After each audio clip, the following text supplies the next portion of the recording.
Inspired by the success of Scream, other studios began looking for their next big teen hit. Columbia Pictures started looking at what properties did they own. Producer Eric Feige met with the writer of Scream, Kevin Williamson, with the hopes that he would make their next big hit. And in 1997, the world would soon say, I know what you did last summer. Loosely based on the 1973 novel by Lois Duncan, the film shares character names and the plot setup, and that's all.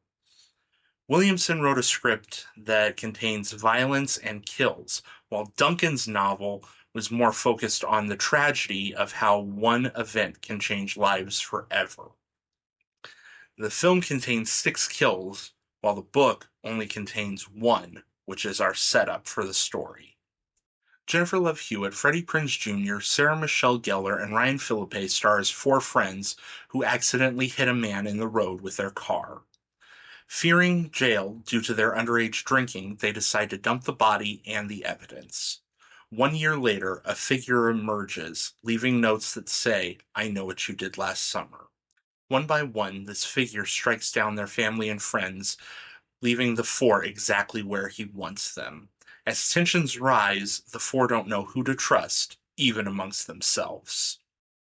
For me, one of the biggest problems with this movie is it's set up as a whodunit, but when you get your killer reveal, it's nobody you could ever suspect because it's nobody that has interacted in the plot as a character. Characters show up in this and they disappear. They act suspicious and then they're either killed off or the film just forgets about them completely. When you finally get your reveal of who the fisherman is and you find out, oh, he's the guy that they hit with the car. I know all about accidents, and let me give you some advice. When you leave a man for dead, make sure he's really dead. There's something subtle I noticed this time around. At the beginning of the film, Julie has that snappy scream Kevin Williamson dialogue. And after the tragedy, and it cuts forward a year, she's very morose and very quiet. It's showing how much she's changed. In fact, 3 of the 4 main characters go through huge changes in this year gap.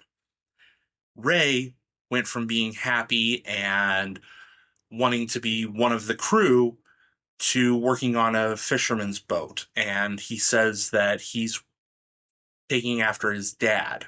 He never knew his dad. All he knew was his dad was a fisherman. Helen wanted to be an actress, and she talks about wanting to be on Guiding Light. Funny note, because Sarah Michelle Gellar started as a soap opera actress when she was little. But after moving to New York for a couple of months, she moves back home, and her makeup becomes darker. Barry, though? Barry's still an asshole, and I love him for it. We need help. Yeah, I'll say. You know what? You guys should check out a mirror once in a while. You two look like shit run over twice. Director Jim Gillespie injects the film with a ton of dread. He does well at giving the audience enough clues to know when a kill is coming and just ratcheting the tension up from there. There's a chase scene in the 3rd act with Helen that many horror fans consider to be one of the best of all time, even though there are some moments that people groan at. The 90s were a weird time for horror. Freddy was dead, Jason was in hell, masked icons were out. But when Scream came out, Ghostface was instantly an icon. The Fisherman came on the scene from this movie and was also pretty much instantly an icon.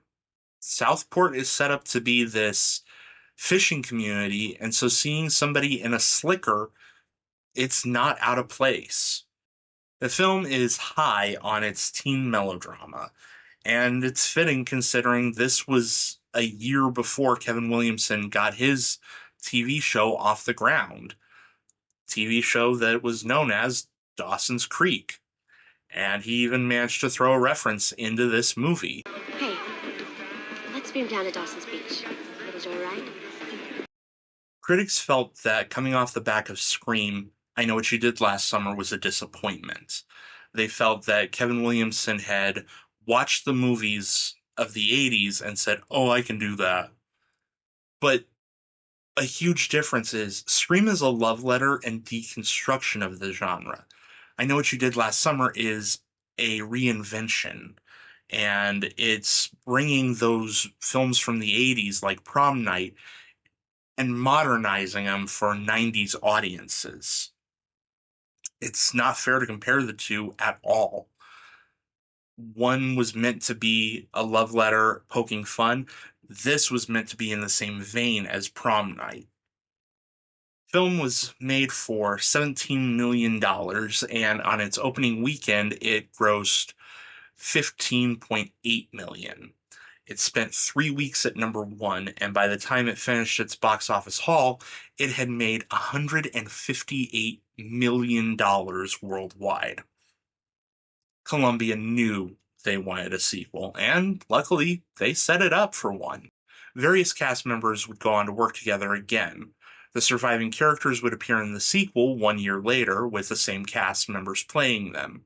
Ryan Philippe and Sarah Michelle Gellar would star in Cruel Intentions together, and Sarah Michelle Gellar and Freddie Prinze Jr. would be Fred and Daphne in the live-action theatrical Scooby-Doo movies, as well as get married and still be married to this day successfully. A movie like this sits in a weird spot for me. I was in grade school when this came out, and it was one of those things where it was cool if your parents let you watch horror movies. When the sequel had come out, I had gotten the script from Walden Books, as well as a copy of the novel by Lois Duncan. And I read through those and just devoured them. And I think I saw the movie not too long after that. And it's one that I've seen a million times. It's a film that I recognize its flaws story-wise. However, it's a very formative movie for me, and it's a very sanitized slasher where there's some gore. There's no sex on screen, no nudity. The worst thing is, okay, there's violence, but with this, it's played artistically, and you have bad language. That's about it. So this was a good teen slasher, preteen slasher, somewhere in there of, okay, let's let them cut their teeth on this before we move into heavier stuff. As a result, it's a comfort movie for me. Both this and the first sequel are ones that I revisit every now and then, because every couple of years, because hey, 4th of July is coming up. It's either going to be Jaws or I Know What You Did Last Summer. So, if you've already seen Jaws this year, why don't you go ahead and give I Know What You Did Last Summer a try? After all, What are you waiting for, huh? What are you waiting for? this has been Michael's Movie Monsters. We'll see you next time.